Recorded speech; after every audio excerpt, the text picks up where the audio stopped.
크비!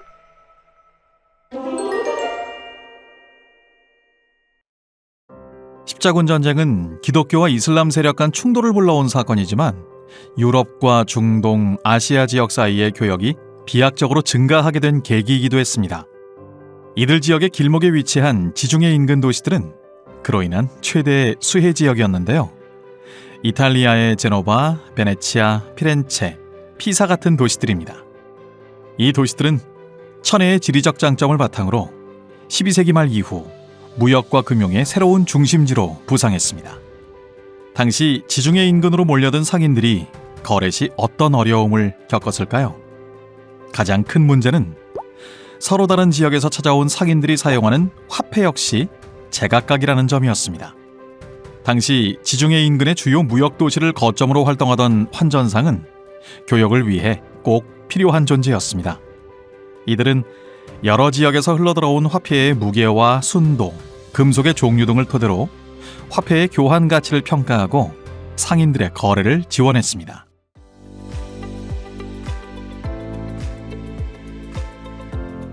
당시 환전상의 업무 방식은 큰 차이가 없었습니다.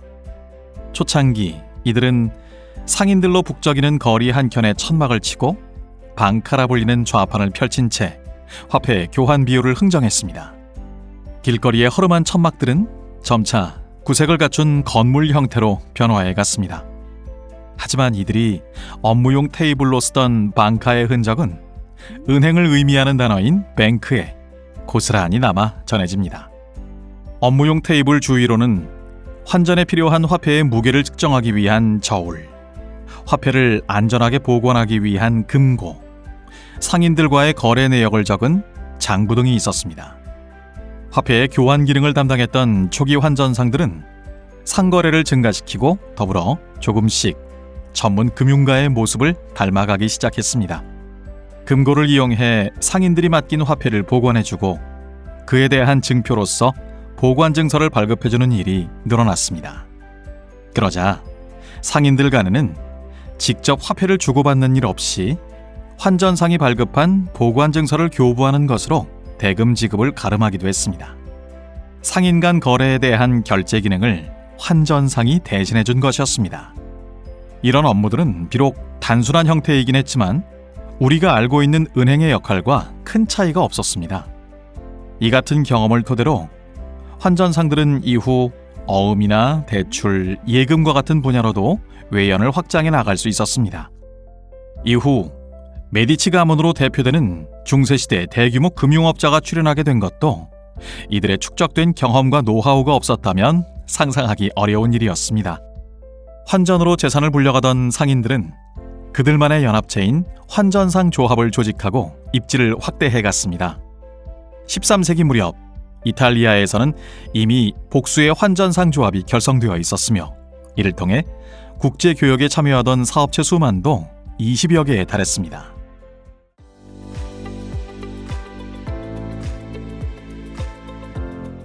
십자군 전쟁 이후 교역량은 크게 증가했지만 사실 이때까지도 금융가들의 지위가 확고히 자리 잡은 것은 아니었습니다.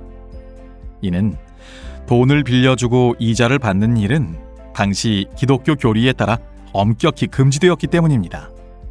원활한 무역을 위해 환전상의 기능은 꼭 필요했지만 이들의 사회적 지위는 그리 높지 않은 편이었습니다. 하지만 이 같은 기류는 이후 대규모 금융업자들이 나타나면서부터 점차 변화해 갔습니다. 13세기 들어 시에나의 금융가문들은 교황청 상인의 지위를 얻어 교황청의 자금을 관리하고 부족한 자금을 대부해주기 시작했습니다. 13세기 중반 무렵에는 본시뇨리 가문이 교황청의 자금 관리 업무를 독점하고 유럽의 주요 왕국들을 고객으로 확보할 만큼 크게 성장했습니다. 이후로는 바로디, 페루치와 같은 피렌체의 금융가문들이 바통을 이어받았습니다. 이들 역시 기본적으로는 교황청의 훌륭한 자금 창구 역할을 수행했지만 자신들의 사회적 경제적 영향력을 확대해가는 데도 힘을 기울였습니다. 교황청과의 거래를 통해 얻은 후광을 발판으로 곡물, 양모 등 무역사업에서 다양한 특혜를 부여받고 유럽 최대의 무역회사이자 금융회사로 발돋움한 것입니다. 이들이 빌려주는 자금으로 각국의 군주들은 전쟁을 치르고 왕실을 운영해 나가기도 했습니다. 이러한 면면을 보자면 이 시기 대규모 금융업자들이 세상을 움직이던 막후의 실력자로 평가받는 것도 무리는 아니었습니다.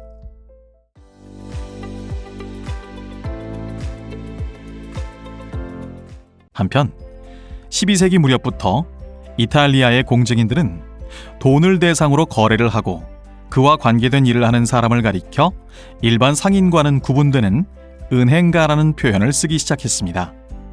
이 즈음부터 금융업이 독자적인 상업활동의 하나로 인식되기 시작한 것이었습니다. 화폐의 보관이나 환전, 대출, 어음거래 같은 일들은 은행가를 통해 제공되는 대표적인 서비스였습니다. 은행가로 불린 사람들의 업무는 이 시기 전래된 새로운 지식에 힘입어 보다 정교하게 발전해 갈 수 있었습니다.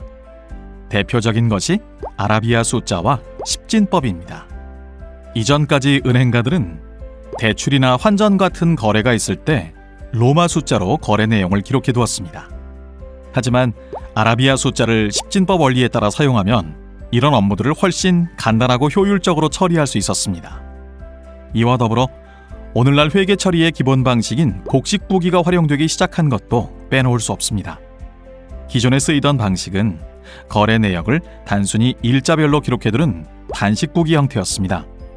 하지만 장부의 왼편과 오른편에 자금의 유입과 유출을 대칭적으로 모두 기재해두는 곡식부기 방식이 널리 활용되었습니다. 이는 회계상 오류를 줄이고 날로 복잡해지는 업무를 처리하는 데도 제격이었습니다. 외국을 방문할 때 현지 화폐를 미리 교환해두는 것처럼 환전은 은행이 제공하는 대표적인 금융 서비스 가운데 하나입니다. 하지만 현대의 환전 업무는 과거만큼 정교하고 세심한 주의를 요하는 작업은 아닙니다.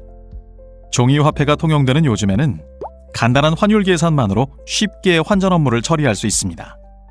그렇지만 환전을 통해 발휘되는 금융 기능의 중요성은 결코 덜하다고 할 수 없습니다. 중세시대 환전 업무가 지중해 교역의 필수품이었다면 오늘날 환전 업무는 국제무역과 글로벌 경제를 지탱하는 초석과도 같습니다.